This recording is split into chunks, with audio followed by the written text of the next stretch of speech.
Queridos chicos, en un mundo en el que nos enseña que si Dios es bueno no nos va a hacer sufrir, la palabra de Dios nos enseña, por el contrario, que Dios a quien toma por hijo disciplina y los castiga para que la corrección realmente nos haga bien y nos transforme y podamos regresar a sus caminos.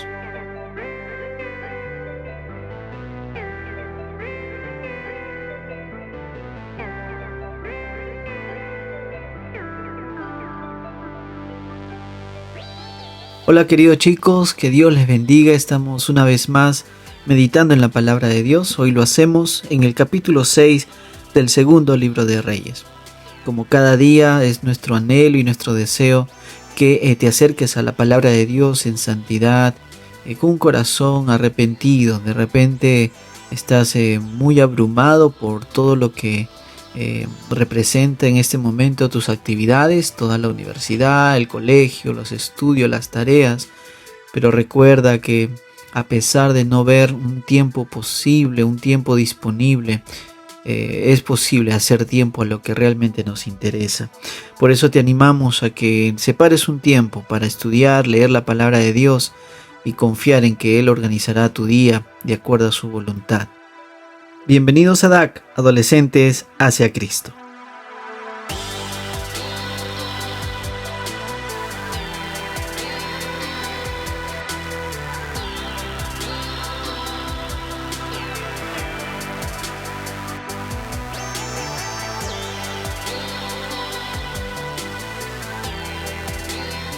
El capítulo 6 del segundo libro de Reyes nos presenta unas tres historias interesantes que también van a tener como protagonista principal a nuestro perfecto y soberano Dios actuando a través de la vida de Eliseo. El primero es muy intrigador, los 7 primeros versículos nos presenta a Eliseo haciendo flotar el hacha. Y aquí no hay otra cosa más que mirar cómo Dios había dado un poder muy particular a Eliseo en comparación con los otros hijos de los profetas. Recordarán que no solamente quedó Elías como el único profeta de Dios, habían más personas que no se inclinaron ante los pies, ante los ídolos, ante Baal. Y después de Elías estamos mirando ahora la trayectoria de Eliseo, un poderoso hombre de Dios que aún podemos asumir que tuvo un poder especial dado por Dios en comparación con los otros profetas de Dios también que habían en ese momento. Y así se nos presenta a Eliseo, en un contexto en que los hijos de los profetas estaban siendo guiados por él, por Eliseo. Dios permite y hace esta obra sobrenatural, evidenciando pues que prácticamente no había casi nada que Eliseo no podría realizar en dependencia de Dios, ¿no es cierto? Ya hemos visto cómo hace que, al igual que Elías, produzca alimento de una vasija de aceite que nunca se acababa, o por lo menos no se acabó hasta satisfacer totalmente a una de las esposas de los hijos de los profetas que había quedado viuda. Hemos visto a Eliseo también resucitando a una persona, una tremenda acción muy particular que no se refiere a ningún otro profeta o en este tiempo, ¿no? Comparándolo con Eliseo. No había otro profeta en el tiempo de Eliseo que se nos mencione que haya podido resucitar a alguien, ¿no? Y también hemos estado mirando a Eliseo en este poder tremendo, curando este alimento envenenado que le iba a caer mal a los hijos de los profetas, y él con un poco de harina pues soluciona este impasse. Entonces es un hombre muy poderoso, y aquí también en este capítulo lo vamos a mirar así, haciendo flotar algo extraordinario, ¿no? Un pedazo de hierro lo hace flotar, y eso va contra todas las leyes naturales. Pero Dios no está por encima, Dios está por encima de todas las leyes naturales.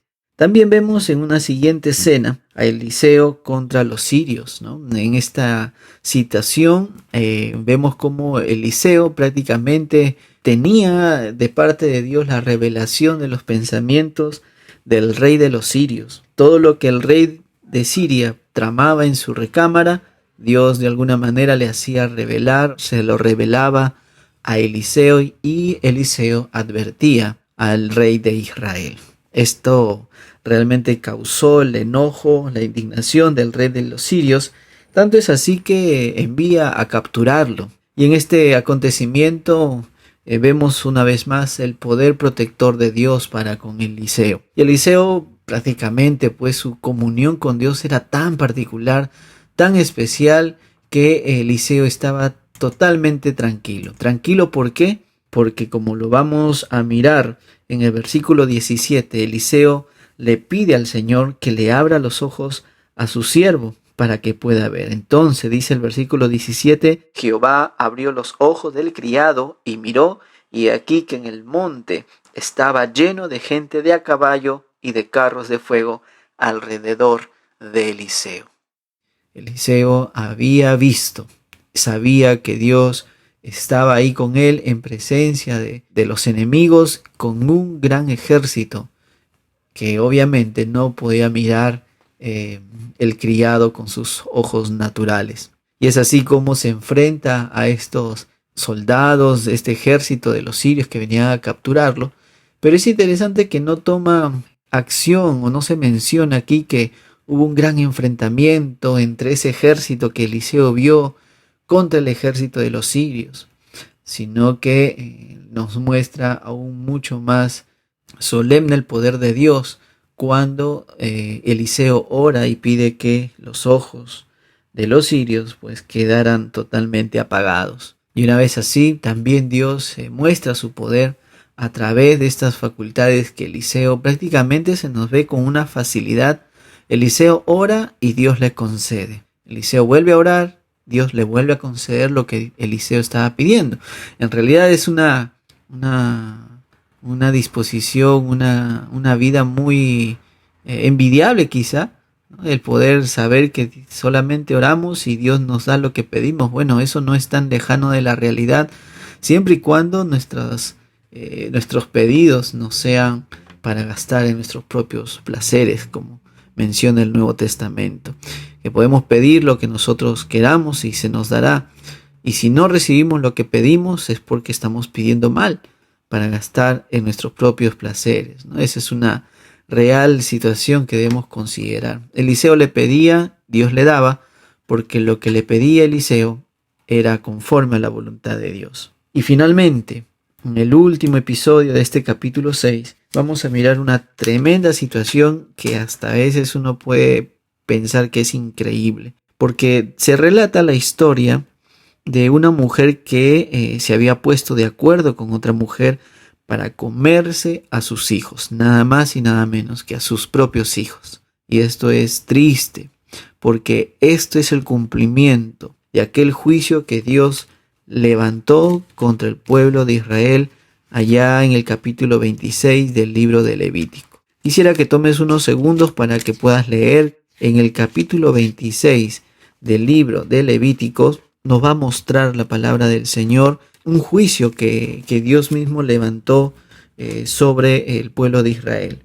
A partir del versículo 14 en adelante, si has estado siguiendo la lectura con nosotros, te vas a dar cuenta hasta qué punto realmente iba a llegar el pueblo de Israel. Como menciona en el versículo 26, dice: cuando yo os quebrante el sustento del pan, cocerán 10 mujeres vuestro pan en un horno y os devolverán vuestro pan por peso y comeréis y no os saciaréis. Y va a haber una hambruna, como se estaba mirando aquí en el segundo libro de Reyes, en el capítulo que nos toca el día de hoy. ¿Qué más nos dice Levítico 26? En el versículo 27 dice: si aún con esto no me oyereis, sino que procediereis conmigo en oposición, yo procederé en contra de vosotros con ira, y los castigaré aún 7 veces por vuestros pecados. Y miren lo que dice el 29, y comeréis la carne de vuestros hijos, y comeréis la carne de vuestras hijas. Y eso era lo que estaba sucediendo en este capítulo 6. Dios estaba ejecutando su juicio, pero lo magnífico de esto, o lo lindo en medio de tanta tragedia, es que el capítulo 26 de Levítico, en el versículo 44, nos dice: y aún con todo esto, estando ellos en tierra de sus enemigos, yo no los desecharé, dice el Señor, ni los abominaré para consumirlos, invalidando mi pacto con ellos, porque yo Jehová soy su Dios. Wow, uno puede pensar que esto sería el desprecio total de Dios, pero es increíble cómo ni aún este juicio de Dios sería lo peor que le pudiera haber pasado al pueblo de Israel. Lo peor que le pudo haber pasado al pueblo de Israel era ser desechado por Dios, abandonados, alejados, tratados como un pueblo pagano más y tratados con exterminio. Pero la misericordia de Dios, justamente la misericordia de Dios, usa esta hambruna, esta tremenda hambruna, para hacer volver el corazón del pueblo de Israel a sus caminos. Recuerden que el pueblo de Israel se volvió idólatra, y este es el juicio que Dios está levantando contra el pueblo, no para desecharlos, sino para buscar su arrepentimiento.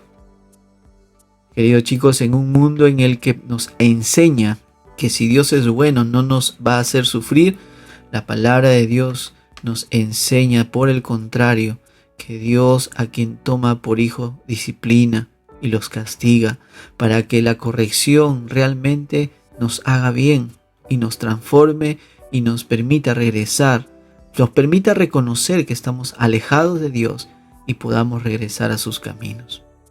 Dios es misericordioso y aún lo que estamos sufriendo el día de hoy y que pensamos que es castigo de Dios no es para nuestro mal, es para que volvamos a mirarlo a Él nuevamente. Que eso sea tu búsqueda del día de hoy.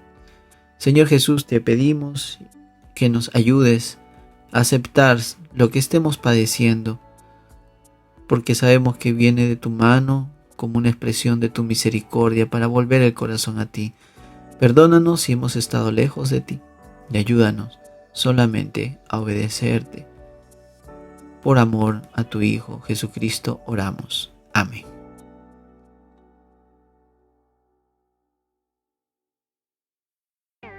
Muchas gracias por estar con nosotros, queridos chicos. Te esperamos el día de mañana también para juntos seguir meditando en la palabra del Señor. Si tienes entre 11 y 17 años, eres bienvenido a nuestros grupos pequeños.